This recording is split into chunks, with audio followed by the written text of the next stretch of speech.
Love Talk Radio. Welcome to the Ask Alice Show. Every Wednesday at 8 p.m. Eastern Time, your host, Alice Badler, answers everyday questions with her unpredictable, interactive, spontaneous, and engaging style. You can easily ask your questions, share your thoughts, and join the conversation by calling into the show at Blog Talk Radio. Alice is waiting for you. From the smallest things to the deeply profound, the Ask Alice Show is the place to ask your questions and get real answers. Here's your host, Alice Badler. Well, hello, my dear listeners. As always, it is such a great pleasure to have you here with me. And tonight, we're going to do a Dear Alice show. So, yes, indeed, you guys get to call in and ask your questions about anything. And I just wanted to mention that I do consider all of you my co-hosts. And so I love it when you call in and when you post your questions in the chat room. So please do come on the air with me. Callers, press 1 on your phone to get into the queue. And before we get started, I just wanted to tell you a couple of things. One is that this will be our last live show of the year. There will be replays available on Blog Talk Radio for any of you that just cannot live without me for 2 weeks. But we have a phenomenal start to the new year. Joining us on January 6th will be the fabulous Mitchell Osborne, also known as Intuitive Mitchell. He's going to be doing readings live on the air, and this guy is the real deal. So save the date. You really don't want to miss this show. So let's get started with Dear Alice. And since we do like to mix it up a bit over here, tonight we have Ande Lyons in the producer's chair. Hi, Ande. Hello, Alice. Thank you for inviting me to be your guest producer on the Ask Alice show. I'm so thrilled to be joining you and your delicious audience this evening. And as always, I'm seeing lots of lively participation over in the chat room. And you know I'm waving and blowing you guys kisses. Alice. Yes, Ande. I have a few notes for your sensational audience. May I share them? Please do. Whatever you have to say, I'm sure is of great importance, so go for it. So listeners, if you haven't done so already, please remember to follow Alice right here on Blog Talk Radio. That way, you'll receive a reminder before Alice goes live, okay? So thank you. All you have to do is click on the follow button on the Ask Alice Show's homepage right here on Blog Talk Radio. It's easy peasy, and we thank you from the bottom of our hearts for following Alice. And did you know that you can call into the show using Skype, right, Alice? Isn't that correct? It's great. Good for our international callers, right? I know. I want to hear some of those accents. Ande and I get very excited over all accents. Don't we, Ande? Absolutely. I don't care if it's Brooklyn or up here in Boston or, California, I think even has an accent. But, of course, we love our international callers as well. And then one final note for the callers wishing to speak with Alice. I will invite you on by calling out the last 4 digits of your phone number. Until then, you'll remain anonymous unless you choose to share your name by saying, "Hi, Alice, it's Susie or John," etc. Is that cool, everybody? Great. Could you hear them respond? Well, could you actually hear them respond, Ande, when you asked that question? I'm just curious. My imagination is so wild. I did. I saw heads nod, and I saw thumbs coming up. I saw it all, Alice. I thought so. That's great. Well, I think this is going to be a really fun show, a little different. We do like to mix things up. So I thought this would be a great way for people to just ask anything, except my age. No one's allowed to ask my age. Or You're my weight. No age, no weight. There are certain things you never ask a woman, right, Andy? That's right. But you can always ask me, call me whatever you want, because I especially love to be called in time for dinner or a margarita. There we have it. Oh, I'm coming to your house later, tomorrow, for the weekend. Hey, Alice, I know you put it out to folks to email you your Dear Alice questions. Do you want me to get started with one of them? Definitely. Rachel, who's our assistant, told me we actually got quite a few, so I'm not sure if our listeners were just concerned about coming on the air, which is why we've done the anonymous thing now, or people are shy or whatever. But yeah, we'll take questions any way we get them.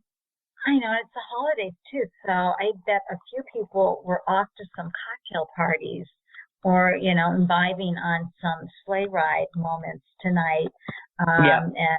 And that's why we had a flurry of these questions come in. So, all right, I guess they want to listen in replay. Yeah, let's go for it. Absolutely. So, Dear Alice, my boss doesn't like me, and I don't know why. She always sends back every project I do with criticism, and I have to redo them. She never smiles at me. She never tells me I have done a good job. Sometimes I wonder if she's jealous of me. I am an attractive woman in my 20s, and she is at least 50. I am always afraid she's going to fire me and don't know how to handle this. Oh, my stomach hurts for her. What do you have to say, Alice? My stomach hurts for her. Well, a couple of things came to mind as I was listening to that. One of them is, I always believe, and I've discussed this before, everything's an inside job. So, one of the things I heard near the end was that this young lady thinks perhaps her boss is jealous of her. And I wonder if that's showing up a little bit. Maybe not. I could sit and I can presume a lot of things, but we do not have this caller on the phone. So I'm just going to, I mean, I can make a lot of presumptions. But what I'm going to do is I'm going to tell you what I would do if I was in this situation. I would just relax, not have I'm sure there's a lot of angst around this, maybe a little resentment, maybe some other feelings. I would let go of that, and I would ask my boss very nicely if we could make an appointment that I would like to talk to her about how I could do better in my job. And then when I went in, I would leave my ego at the door. And I would ask her that. I would tell her I love working here. I really want to be better at my job. Bring a pad and paper in. Ask her what things can I do to be a better employee, and then write them down. And do not, no matter what she says or does, engage with her unless she asks you a specific question. Do not roll your eyes. Do not defend your actions. Nothing. I would guess that she would tell you what you can do to make your reports better so she won't send them back. And you don't even know. Maybe you're, 2 minutes late from lunch 2 or 3 times a day, which feels like nothing, but it might be something to her. So my point is, again, do not defend yourself, say nothing, write it down. And then when she's done, thank her, tell her how much you appreciate that she did that for you. And you're going to go and work on those things. And actually, I would even ask her if we could make an appointment the following month to follow up and see how you're doing. And then, you know what? Go and do everything she asked of you. There you go. Alice, this reminds me of sometimes in a relationship, someone has to be the pioneer, so to speak, the one who decides to step up to the plate and be, I don't want to say the adult, but a little bit more whole. And that's what your advice sounds like. It sounds like not only is she getting to the heart of, what this woman really wants, but she's not making it about this woman's attitude. She's making it about what does she need to do to be better in her job. Yeah, and, with all things, typically I'm going to have, I guess, the same sort of theme. Dr. Phil has a line that I love, and I quote all the time. He always says, someone has to be the hero. So regardless of what situation you're in, like you said, somebody's got to step up and be the hero. And again, we don't know what's going on with the boss. For all we know, she's in the middle of a divorce. Maybe she is jealous. Again, we can't presume. But when you step up and you leave your ego behind and you don't defend yourself and you do all those things, the other person shifts their view of you. The boss, maybe she is doing things, but the boss will tell her what they are. She's going to look at her a bit different, don't you think? She'll say, wow, that was pretty brave of her. And sometimes we're just not in alignment with our environment. I mean, again, we don't have the person on our phone, but sometimes, this person may be more fun-loving. She may need smiles. She may need encouragement. At which point, should she go look for another job, Alice? Or is it possible to actually get to the other side of maybe making this person smile, which is something she clearly needs? Or maybe she stops needing a smile. What do you think? Well, again, without knowing kind of the full story, there's a lot of different things it could be. It could be that she's not in alignment with her environment and she would never be happy there. And I think the only way that she would know that is first figure out if, there are things that she is actually doing that the boss has expectations for her and never told her. How could she know? So I think that's why the first place to go is there and ask, what can I do to be better? And if no matter what she does and what she tries, it's not going to happen for her, then you bet I'd be looking for another job. Who needs that? Right. But the first step is always, right. But I think the first step is always when you're in any sort of environment or relationship that you do want to stay in, is to make an effort to figure out if there's a way to make it work. And then if there's not, yeah. I love your advice. That's awesome. It's kind of like managing up folks to your boss and trying to bring the best out of them. So Alice, one of our favorite chatters in the chat room, has a question for you. Oh, one of my favorite chatters. I have lots of favorite chatters. Which one should this be? Well, the one that I, of course, absolutely adore. I adore them all. But Eli, I know. You've got a crush on one of them. Yes, of course I do. The musician from the UK. Yes. But he has a great question. And it's, Alice, do you have any plans to write any more books? That is a great question. Yeah. What I don't have a plan for is to write that book again. I've actually, that's not entirely true.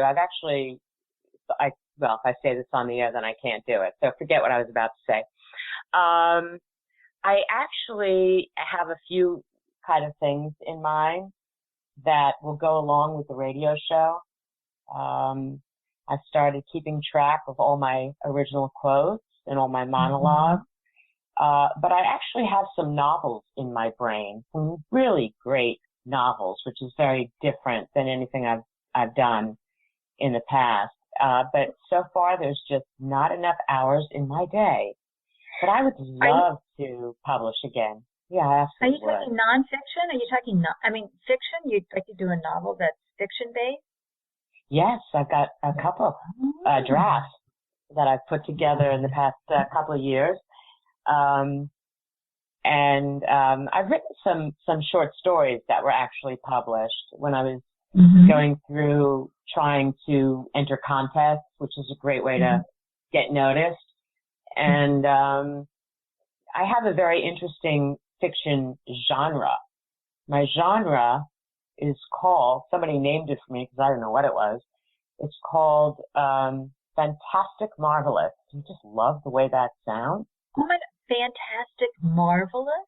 Or maybe it's marvelous, fantastic, but that's the name of the genre.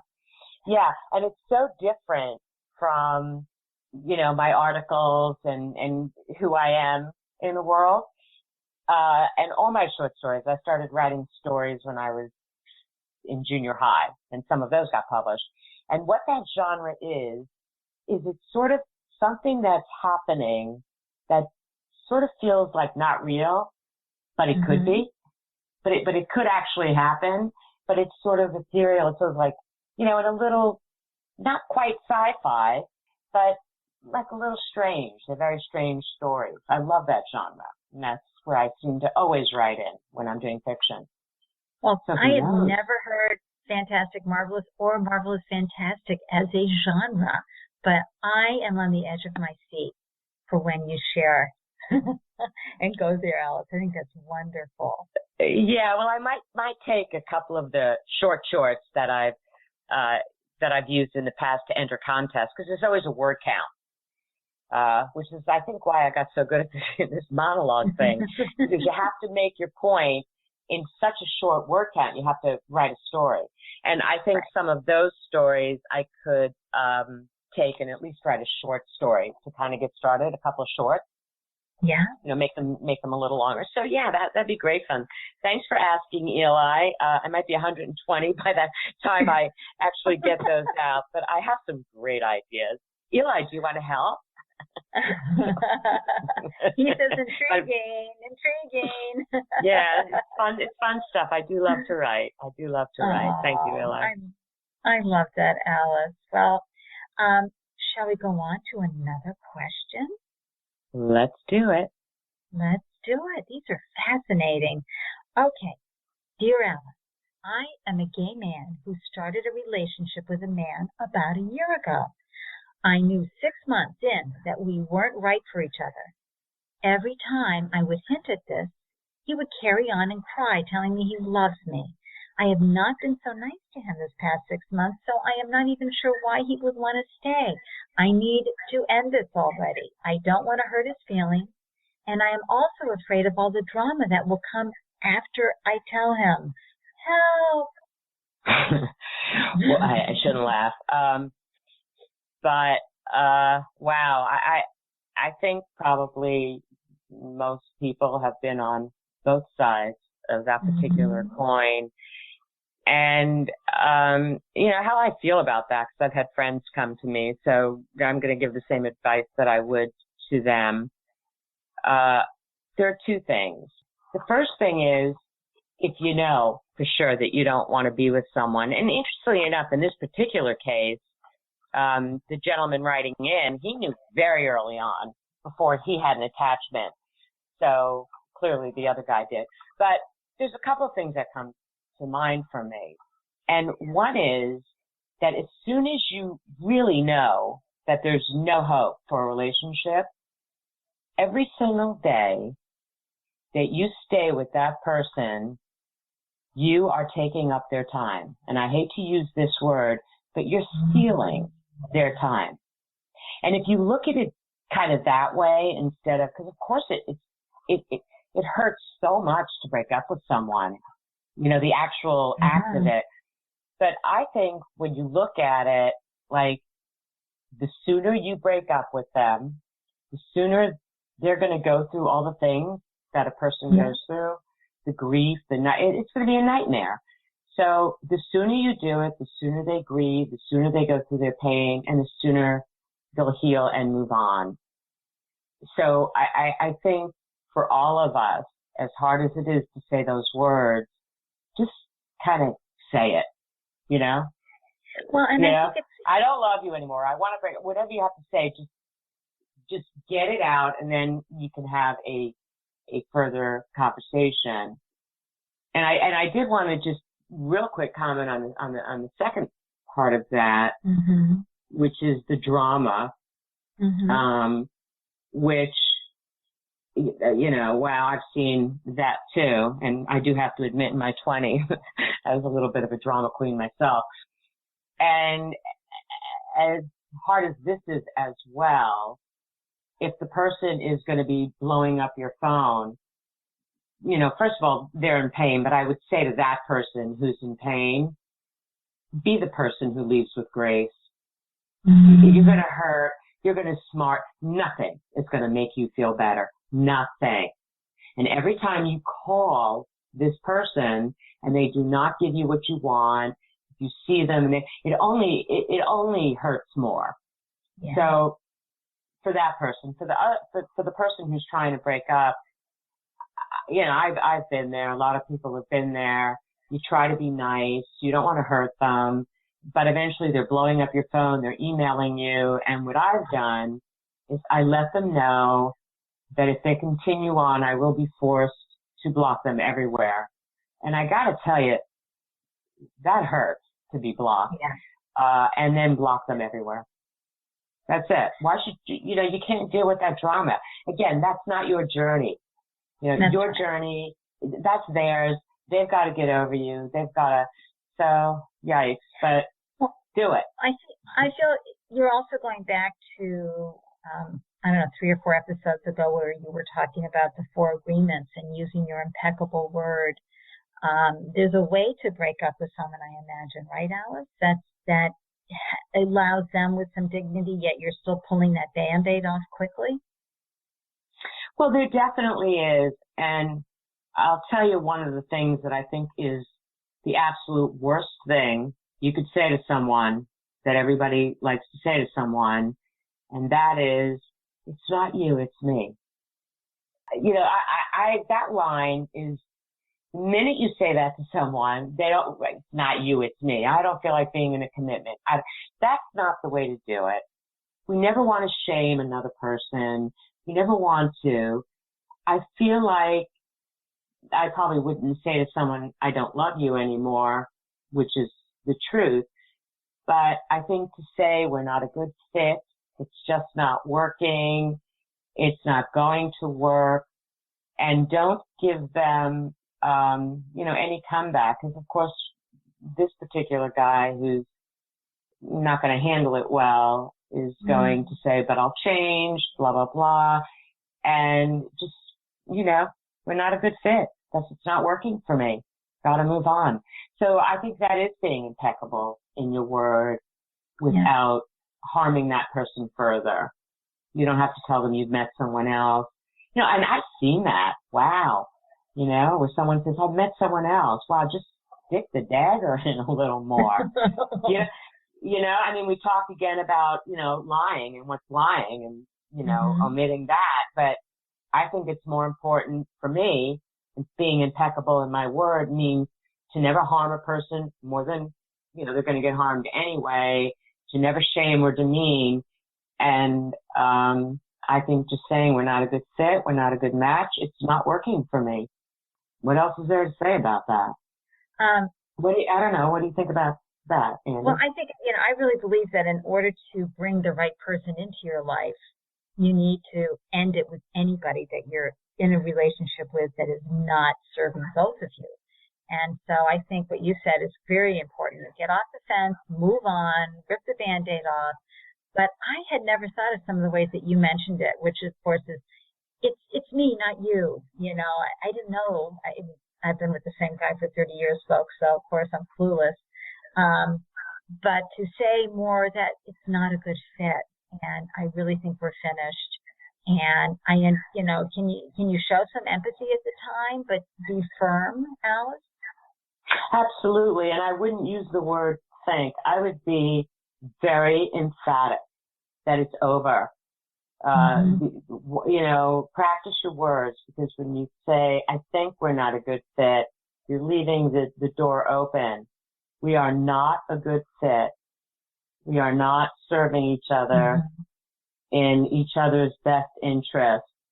And of course you say it in a loving way, but unfortunately what happens a lot of times, and this feels like this might be one of those times, when the other person is just unwilling to accept no, and they're going to bother you and cry and carry on. It's unfortunate, but at some point you have to get hard with them. You have to you have to say, you know what? You got to go away. I've tried. And this whole idea of people wanting to be friends after a breakup, I don't know, if you really love someone in that crazy, crazy way and they don't feel the same, I wouldn't say yes to that. I would just say, look, it's got to end. You need to move on. And you start with empathy, and then unfortunately, I think sometimes you have to be a little hard. I think that's such great advice, and I know the person who asked that is going to be so helped by it, as anybody in any relationship that needs to either come to an end or they need to let go of. I think that was great advice. Thanks, Alice.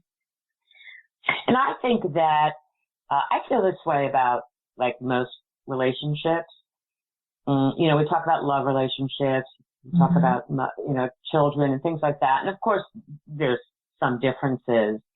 There's a lot of things that are the same. Like if this was a friend-friend situation, yeah, and we've had to break up with friends, it's the same kind of deal. Whether it's a lover or whether I had to break up with a friend once. And it was kind of the same. She didn't want to stop being my friend. And after a while, I did have to get a little, the phone would ring and I wouldn't pick it up. And, it just is what it is. We have to live our journey and we have to allow them theirs, which means they've got to hurt a little bit. So that's that story. Well, I think I think your feedback and your advice is top drawer. Thank you so much. I know I've benefited from it too. So well, you're not going to be breaking up any time ever, so so we don't have to worry about you. We have a few questions from the chat room. We have Laura, who is asking, how do we overcome the feeling of not living up to our potential when we have no drive left to get past it? Yeah. So let me just think about if I understand the question.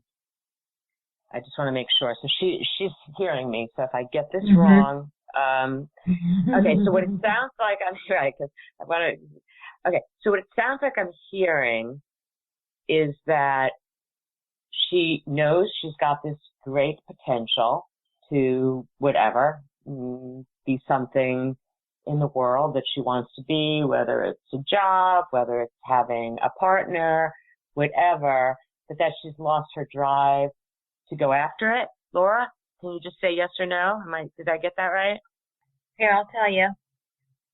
Let's see. In the chat room, Laura, I think, too, with the potential. So you've got characteristics for certain opportunities and possibilities, but she's saying, yes, she's feeling like she just doesn't have the drive to get past it. Okay. So that is what we're talking about, that there's something she wants in her life and has probably worked very hard towards it and is exhausted and doesn't feel like she can maybe get what she wants or move a step further. And I think a lot of people can resonate with that. Especially with weight loss too. If you have a lot of weight to lose or you've been on a plan for a while. Oh. Wow. Just a million things, I'm sure. Yeah. Yeah. Wow. And that's a difficult one because when, I don't like to use the word failure, but when we've tried and when we have not succeeded in our goals over and over and over again, so we feel like a failure, that kind of becomes our story, So now we feel like a failure. And I think that's part of what's so exhausting, is feeling like it doesn't matter now what I do, nothing's going to work. And I love Einstein's definition of insanity, which is the same thing over and over again and expecting the same result. So as exhausted as anyone would be when they continue to try something and not get the results they want, it's time to try something else. Since I do not know specifically what we're talking about, I certainly don't know what that something else is, but it's time to think out of the box. And something, I love Einstein. Anyone that follows me knows I love him. And I bought a book of his, or maybe somebody else wrote the book, but it was called How to Think Like Einstein. And one of the exercises, so I'm going to suggest maybe Laura try this. One of the exercises that I thought was so amazing was, okay, to think about whatever this thing is you want, and then to just sit down and just free flow write. Just write. And even if it's the most ridiculous thing in the world. So, for example, just to show you where I'm going, let's suppose I want more money. And I'm trying to figure out how can I bring more money into my life. So I just start writing. I could start with, babysitting, walking dogs, do more coaching, and then just let your mind go and put prostitute myself, make my boyfriend prostitute himself. Be that ridiculous. And just every single thing that comes to your mind, because out of that, and then on this piece of paper, you're going to have 100 things. Because once you start that, come up with an invention. Things that you would never do or really don't think are possible, write them down anyway. Right? Sell all my furniture, sell my house, anything that comes to mind. And what happens with that is once you write all this free-flowing stuff, and you take a look at it, that stuff sort of makes you think of other stuff that's real stuff. And that's how you start thinking outside the box. Because that makes you think outside the box. Because instead of thinking about what can I really do to make money, I start putting on things that I'm never going to do. And that starts the process of thinking outside the box, thinking of how can I be different? How can I do things differently? And I would really also suggest that someone who feels so downhearted in general, be kind to yourself. This whole idea of we live in the now and every moment is a new moment. Every moment is a new moment. Don't beat yourself up. Take some time, maybe decide for a week you're just going to do things that are joyful and make you feel good about yourself. Maybe find some free online courses or, just some things that you'll succeed at. Some things to take away this feeling of being a failure and to be a success. So what you're saying is as long as you're moving in some direction, it will increase your energy and your flow and give you enough positivity and good feelings that you'll then be able to sort of push through any of your blocks that are keeping you from going after what you really want in another area. Did I just make sense? Yeah, that made a lot of sense, and that's exactly true. You might need a day or two in bed under the covers and just hide from the world, but don't do that for too long. But exactly, you need some successes in your life, and whatever those are. I happen to know a few things about Laura. And if you don't mind, Laura is an amazing baker. She makes the most amazing cakes. Oh, my God. And she'll send me little pictures of them. And that's something what a great success. These cakes are so unbelievable. She could clearly sell them. She makes them for family. There's a success, and she needs to view that. Laura, I'm sorry, I'm talking to you in the third person. You need to view that as a success. And other things, whatever it is, even if you decide I'm going to take a walk around the block every day, and every day you take a walk around the block, there's a success. So you have to change the dynamic in your head that is now believes you're a failure. And I think that, yes, it doesn't have to be in wherever it is she's feeling stuck. And then she will be able to think out the box and say, okay, I've been doing it, whatever it is. I've been doing this way and this way and this way and this way. And maybe ask friends. Maybe go to friends for help. Go to groups that, whatever, like as a writer, I'm a writer. If I get stuck, I'm going to go to a group of writers to, where we all kind of share each other's work and critique each other's work. So whatever the thing is, find groups, support groups, and, things of that nature. Yep. I love that. I love that. Laura bakes. Yay, Laura. Oh, wow. I'll have to share some of her pictures with you. I'm waiting for her to finish a cake for the weekend. If I live closer. Well, her cakes are so beautiful. I said, how does anybody eat them? I couldn't cut into any of those cakes. I couldn't. In a million years, I would have to have it, whatever they do, shellac it. Put it on my cake. I want to see the posts in the Ask Alice group community on Facebook, if that's possible. That would be great. Laura, you're stuck now. Now you're going to have to post your cake. or your little things you do. She makes these little people. She does all kinds of great stuff. All right. Okay, I hope that helps, Laura. I'm sure it did. She's nodding yes. I can feel it. Oh, great. Yeah. So we have another wonderful question from a chat room. A wonderful, fabulous Tom is asking, Alice, what irritates you the most about other people?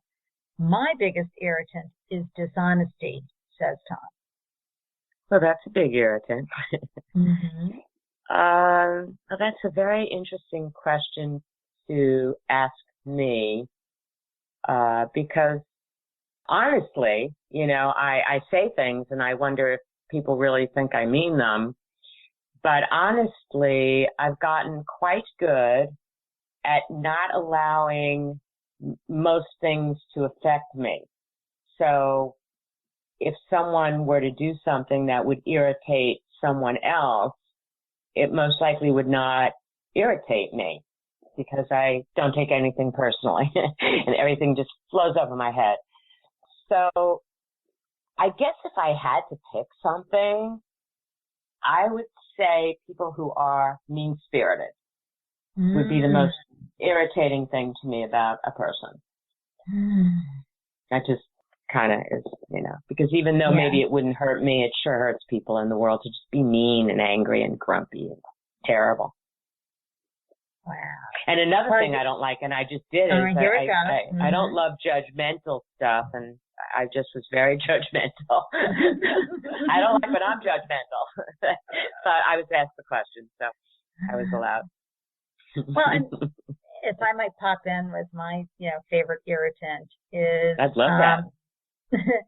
is, have people who just criticize everything. Oh, I hate when that happens. And when someone does that, they're awful. And and it goes on and on and on.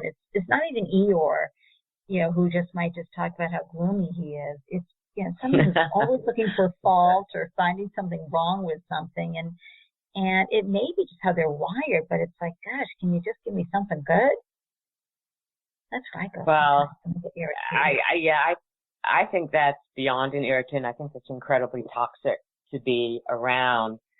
And I think someone like that is not wired. I think they got a lot of work to do. Someone who views the world in such a negative way. I couldn't be around someone like that, quite frankly. Right. That just would, after 2 minutes of that, I'd feel very anxious. Me too. Hey, Alice, I just want to remind those callers who are listening to your wonderful advice tonight on the special episode of Dear Alice on the Ask Alice Show, that if you do have a question, please just press the number 1 on your phone and you'll be popped into the queue and we'll bring you right on. And as I said earlier, we'll bring you on anonymously if you'd like. I'll just be calling out the last 4 numbers of your phone number. But that's just to remind our loyal listeners who love to call in, and they could be folding laundry or preparing dinner or whatever, and they may not have time to really chat, but I just like to let them know that's how they can engage with us, Alice. Yes, I love when people engage. I love to hear their voices. I love to have, the feedback, and it'll come. I think people are a bit shy, which is why we're getting it in the chat and why we're getting it via email. And you got a lot of emails, and I have another question if you'd like me to go ahead and ask. Yeah, but I just want to say, I can't help it, Andy. You had to be there, everybody. I'm sorry. But you know what I thought you were going to say was your biggest irritant? And you'll laugh. People who throw trash on the ground when there's a trash can 2 feet from them. You hate that. You know me so well. Thank you. I kind of put that off to the side, but I just don't get it. Anybody else, raise your hands. I'm raising my hand. I don't even get it a little bit, but I know that I can get you on quite a little rant when I bring that up. But yours was better. Well, thank you. Thank you. But, it's true. I sit there, and maybe just from those commercials we had growing up where they showed, someone who threw trash out the window. I don't know. It drives me crazy. Like, who's coming around to pick that up for you? Who's going to take care of that? It's just going to be an eyesore now. All right. Getting off my soapbox.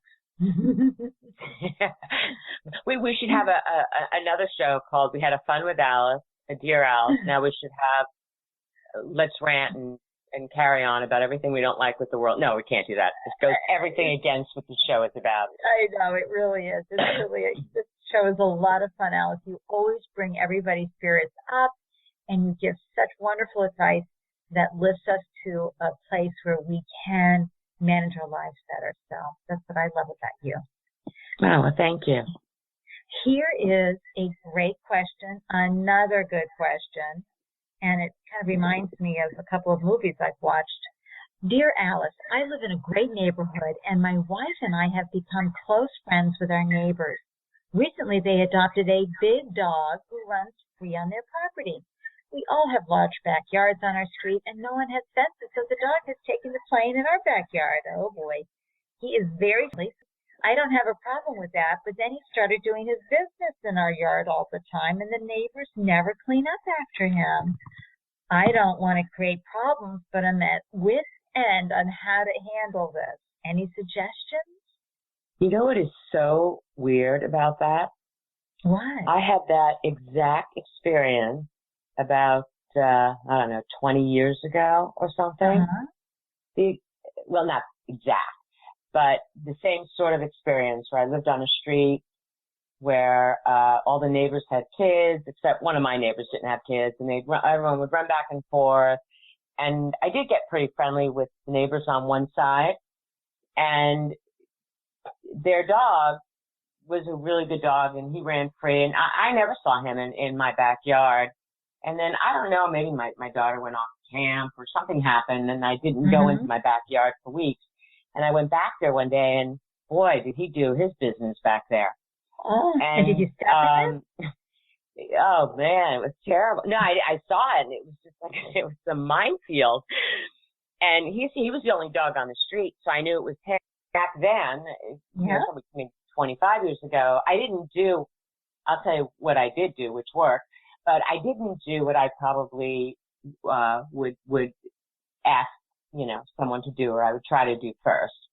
The first thing I would maybe do is I would suggest, if they're really good friends, one, I am sure they are not aware. I mean, who watches where their dog goes? I mean, I would guess they're not aware. So, if you're good friends and you're having drinks together and whatever, you could just, sweet as pie go, by the way, Fluffy is taken to, pooing in our backyard. Do you think you could get your kids to clean up after him and just pay attention to him? Yeah, I mean, like, how hard is that? Right. I can't imagine anybody would react poorly, but we do hear so many stories of people who flip out. But what I did, of course, I had a minefield of poo out there, is I went to the store and I got this big poster board, the hard kind that's like foam, big and hard, and I got one of those sticks that you put in the ground, and I knew it was their dog, but I didn't want to say anything. And then just in big letters, I wrote, "Whose ever dog pooped in my backyard, I would appreciate if you would please clean it up and, pay attention afterwards." And I put it where you couldn't miss it. I mean, this thing was huge. And within 2 days, it was cleaned up, and I never saw that again in my backyard. Oh my gosh. I would, I don't know what I do. It. Well, there's some great comments in the chat room, which is, of course, throw it back over the fence, put it in a paper bag on their front doorstep, things like that. But I think you have to use your words, and I think you have to do them in writing as well as in person. And that is, just being very clear about, if your dog is going to come over, that's great, but you have to come over too and make sure they clean up. I think those are the rules in a lot of towns now, right, Alice? Well, dogs are not allowed to be off their leash, but I think if they do not leave their property, there's probably not a whole lot you can do about it. But if my dog was to go on someone else's dog's property, if I had a leash and I happened to walk on, talking to them and their dog hurt my dog, they get in trouble. But I still, look, if anyone's coming to my show, I'm never going to tell anyone to put, the dog's poo on the front porch, because I still have, faith in the human race. And I do believe these people probably haven't a clue, especially if it's in the backyard. So that would be my first attempt. It's very nicely. And then if they didn't, I would try the sign thing, because they'd get the message. But, you certainly don't want to ruin a friendship over something so silly. Right. Right. And dogs are wonderful. I mean, they're so much fun. But I tell you, the big dogs. Well, they yeah. But I mean, again, Andy, if I had a dog who I let run free, I'd probably watch it more. But really, in the case that I was talking about, this dog was so well behaved that she really never went. She went on their property, and then me. I was right next door. And if it was nice weather and I had my front door open, but I had a screen, this dog was so cute. She would come up and just stick her little nose in the screen, and we'd let her in, and she'd come in the house. She never went off anybody's property, and really until that period of time, it never happened. So I still think that, they couldn't have had a clue. These people liked me too much. And the minute they saw the sign, it was clean and it never happened again. So I would always choose to find a nice way first. Yeah, our neighbors had, my neighbor had dogs that she would go to work and leave them out all day, and they barked all day. And I finally went insane. And I sent her a note. And I wasn't as nice as I usually am, Alice. I didn't use all my impeccable words. But I finally got insane and sometimes she wouldn't be home until 10 o'clock at night, and these two dogs barked the whole time. So it was, it's right up there with practically with the poop, if you ask me. I don't know. That's pretty bad. I think a lot of people, I've seen that a lot, where people go to work, but they want their dog outside. So they put like this 100-foot chain on the dog, so the dog is chained, and the dog can't go off the property. Or the invisible fence. Yeah. But the dog barks. Well, if their dog is left in the house, it would probably bark too. Yeah, that's a big job to take on, And I have a dog, and right. He's a good little boy, and he's still a huge job. And Laura wants me to add, and don't forget the cats who come by and leave their little scoopity-doo as well, kitty cats. And, so what I find so interesting is that dogs have to be on a leash and cats can run free. Yep. Well, I think it goes to the nature of the animals. I mean, leading cats, it's never going to happen. Yeah. Exactly. Could you see leashing your cat? It'd be kind of cute, but... Let me see. We have a caller who may be willing to chat. I know they may be having some connection problems, but let's find out if they'd like to say hello tonight, Alice. Last four digits are 6261. Welcome, caller, to the Ask Alice Show. And you can stay quiet if you don't want to chat. That's okay. I just wanted to make sure that I honored you. Is somebody actually there? Did you say they were having some technical? Yeah, they off a few times, so I just thought I'd open up the channel for them to chat, but I understand. It's all good. Keep listening. We love that you're here. Yes, thank you for calling in, blowing you Ande kisses, because that's Andy's line. So blowing you Andy-licious kisses. I'm stealing your line. Yeah, if you change your mind, you can always, here we go. They press the cue button. Oh, caller, last four digits of your phone number, 6261. Welcome to the Ask Alice Show. Hi, how you doing? Good. I'm doing. Hi, Alice. Pleasure talking with you. It's a pleasure talking with you. Enjoyed the shows, and congratulations. Oh, well, thank you. I appreciate your calling in and saying that. Very, very kind of you. Do you have a question or a comment or? I just wanted to follow up. You were talking earlier about discussion regarding things that irritate you. Mm-hmm. And I guess sort of the question was, when I was put into the context of a relationship, how do you concentrate on all the great qualities of a person and not focus on those few irritating habits that they may possess? Well, I think that's a very good question. And first, I'm sorry. First. I'm sorry. Go ahead. No, you finish your question. No, that was the end of the question. That was it. Oh, I was going to say that the first thing that comes to mind before I always have a first thing. But the first thing that comes to mind before I express to you how I would do that is that I feel like sometimes in a relationship, 80 or even 90% of that relationship is phenomenal. It's fabulous.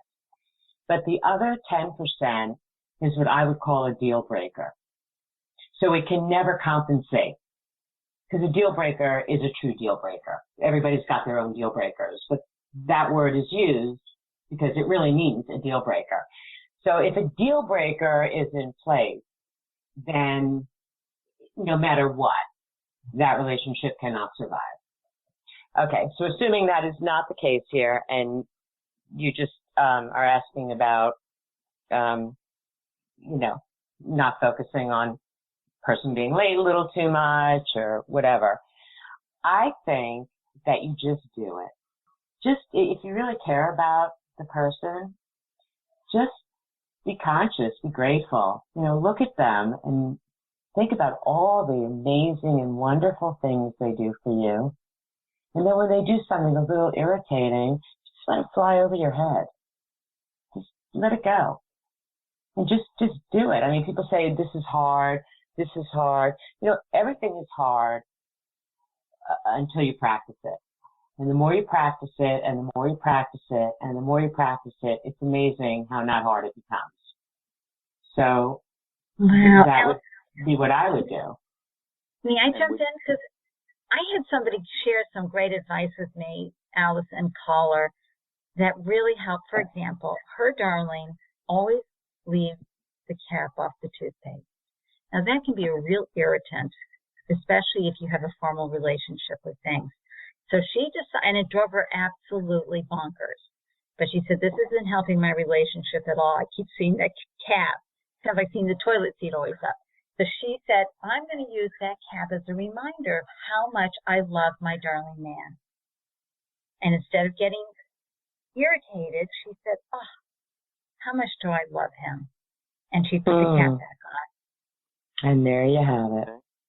I guess I was looking at something somewhere in between leaving the cap off the toothpaste and the deal breaker piece.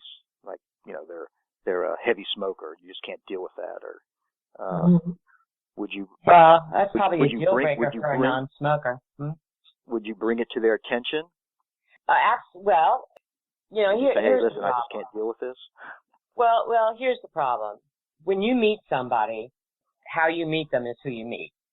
So there's one part of me that wants to say, we have no right to change another human being. We meet them. I mean, you must have known that this person was a heavy smoker when you met her.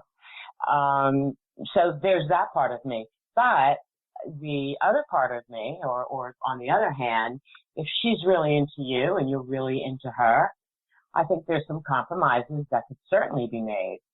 There's electronic cigarettes that she could smoke when she's with you. Make sure she takes a shower, and washes her hair before she, gets intimate with you. I mean, I think there are ways that you could, have that discussion with her and certainly have it in a nice way. You not come at her and say, oh, I hate that you smoke. Instead, have some solutions, in place, like those. Like when you're with me, she has to smoke 10 cigarettes while she's with me. Could you smoke one or two? And maybe before you kiss me, would you mind putting a mint in your mouth or brush your teeth? Compromise. Try the electronic cigarette. There's a lot of things. If she cares enough about you, I'm sure she would try to make you happy, but I doubt she'll necessarily quit smoking. You certainly can't bank on that one. But that's a big one. Right. Okay. But I hear you trying to find But where's the conversation? I'm sorry. Go ahead, Andy. Well, I hear you about the middle, and especially, again, I've been in a long-term relationship of 30 years. You change, you evolve. Some habits you didn't have when you first met get picked up, or as you age, things come into like, whoa, when did that start?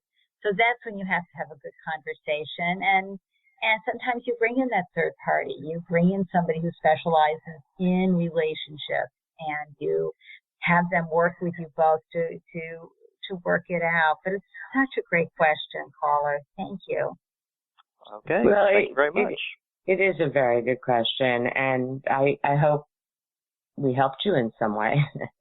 I hope that gave you some things to think about. Yes, you did. I appreciate it. Okay. Well, thank right. you. Good night. Okay. Bye-bye. Good night. Happy holidays. That's such an important question, and Eli from the chat room has a great follow-on to that, which is, I think the thing about love, it's not just because, it's also in spite of. And I think we choose to love someone once the initial honeymoon infatuation rush has died down. But focusing on the negatives when there are many positives is more to do with you than with your partner. Ooh. And no wonder we're in love with him. Because what he's talking about is what we talk about a lot, taking ownership for our own feelings. What did I say on social media today? that everybody seems to like?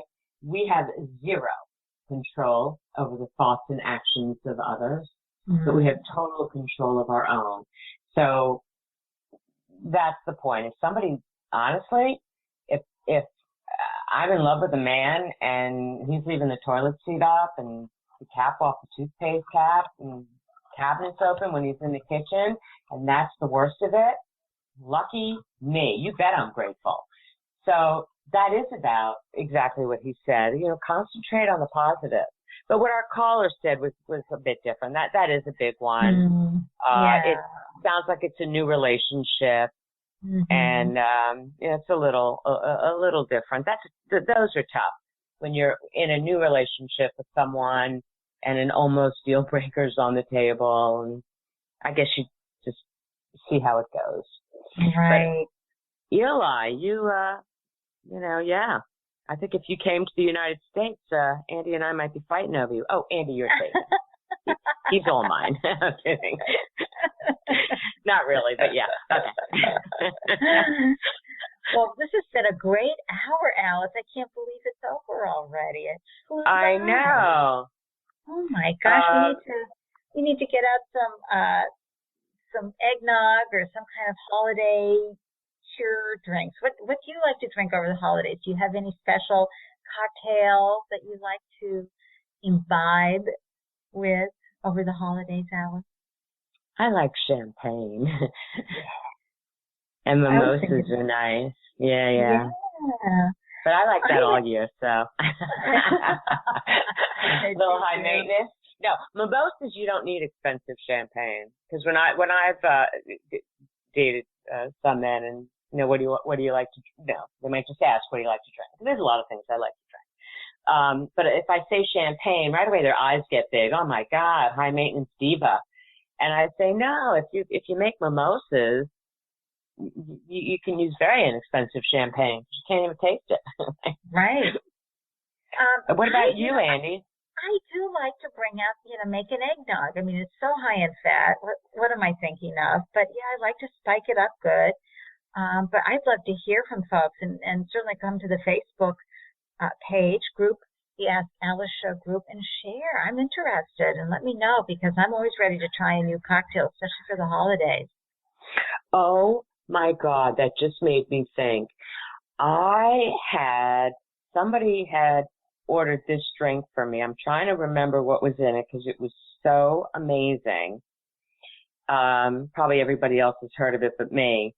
I'm not a big martini drinker, and it was like they called it a martini, and I got scared because I get a little tipsy on martinis. But anyway, it was espresso,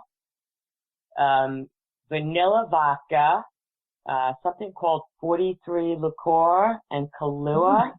Gosh. It was very dangerous because I had to have 2, and I easily could have had 5, and then I would have been putting on a little show. But it definitely was putting on a little show.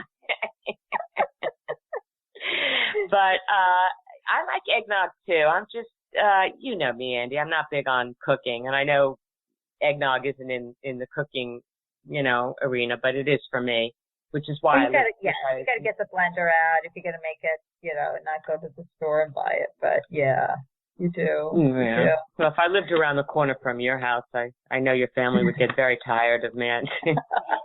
Never. In fact, they get so excited. They see me on the phone. They go, "Is that Alice?"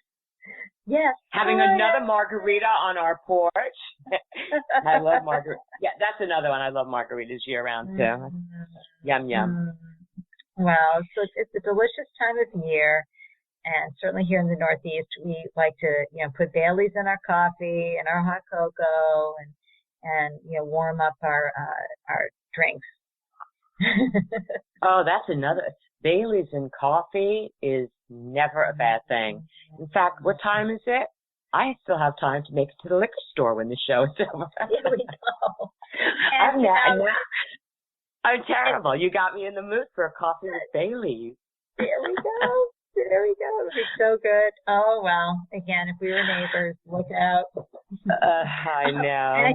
Eli just told Laura, "Hey, can you make some cakes and shot glasses, Laura, for the holidays?" That's so funny. What does she make for the holidays? Well, he's asking her if she could make cakes in shot glasses. Oh my gosh, that'd be Who so asked funny. that? Tom? Eli. Oh, I thought that was Tom. Tom's our cake man. Well, and you know what, Tom, he's yeah. And Tom actually doesn't do liquor, so he would love a sparkling something that's alcohol-free, which I think you can get very fancy schmancy with some really fun ingredients without the alcohol. So I think that's fine. Oh, well, I'm sure you can make the same sort of things. And actually, we all know that they have champagne bottles that pop open and everything with, cider or something inside. You can make a mimosa. See? I'd come over and have a mimosa with you, Tom, and chocolate cake, except, he can get away with it. He's got the body of a 20-year-old. I know way too much about my people. And Laura's he can eat a whole cake. Right. And Laura's telling everyone in the chat room, "Yep, no problem. I can make those cakes in the shot glasses." I think we need a big party. It's too bad. It feels like everyone in the chat room is international. Yeah, well, they're all international, so no parties there. All right. Well, any last gorgeous, delicious comments from our beautiful chatters before I? No, we've hit the mother lode here of deliciousness between the wonderful emails that were sent in with the phenomenal questions. Wow. And our chat room questions and our callers question. I think we really had great topics. We did, and I don't know if the people who wrote in listened in tonight or in replay, but I really want to thank you for that. I appreciate that you took the time to do that. And you know what? I just want to thank all of you. I love my chatters. Thank you, caller, for having the courage to speak. And I did want to tell you before we sign off that we are going to do another Dear Alice show in the third week of January, because I think this could be a fun monthly thing once we get people. Well, we seem to get people writing in. Now we've got to get people calling in. So this is we're going to try this for a few months. So you've all got a month to figure out some questions, although we did get some great questions, but you've got a month. Again, let me just give the email address out to the people who cannot make a show and want to get their questions on the air. That would be info@AskAliceShow.com. And I also would like you all to remember to put January 6th on your schedule, because starting off the new year with me and Intuitive Mitchell is going to be quite an amazing show. This guy is not only, you know him, Ande, right? He's not only a phenomenal reader, he's just so on the money that he's got so much energy and I'm thinking, Ande, we might use him rather than bring him on at the half hour like we typically do. Yeah. I really would like to bring him on early. I think we could have a big show, and it could be he's a lot of fun. Oh, I think that's tremendous. And folks, even animals or pets that you have questions about, he goes there too. So I think he's a big animal whisperer. Yeah. So even with your live animal, if you have problems with your animal and behavior issues, things like that, he can help you with that, as well as reading for you in your life, and if you're stuck or anything going on. He's so delicious. What a nice man he is. It was actually Ande it was Ande that introduced me to him, and I've done a couple of readings with him, and he's just so on the money. It's absolutely shocking. And he does it over the phone, over Skype, so he's able to, really reach in. Anyway, I just am so excited about him. So I really, really hope a lot of people will get in on this, because he charges for his reading. So this is really going to be yummy. So with that, Ande, thank you so much for joining us. Always a delight to have you. You're like a glow of light. Thank you. Thank you for inviting me. I love sharing this time with you. Thank you, Alice. And thank you to all your listeners and your beautiful audience. I'm so grateful to be here. Yeah, we do have a beautiful audience. And I do want to say to my beautiful audience, I'm going to miss you, by the way, in the next couple of weeks. But we all deserve a happy holiday. So with that, I am going to wish all of you a really, really, really wonderful holiday season, and just the best of all things for the new year. And I will see all of you in 2016. Thank you for tuning in to another lively conversation on the Ask Alice Show. Alice loves to connect with her listeners, so please join the Ask Alice Show Facebook group, where you can keep the conversation going and post questions for future shows. And be sure to stay tuned in to the show by clicking the follow button right here on Blog Talk Radio, and by subscribing to the Ask Alice Show YouTube channel. If you have a high-quality product or service you'd like to advertise with the Ask Alice Show audience, please email Alice's assistant, Rachel. at info@AskAliceShow.com. Until next Wednesday at 8 p.m. Eastern Time, keep asking those questions.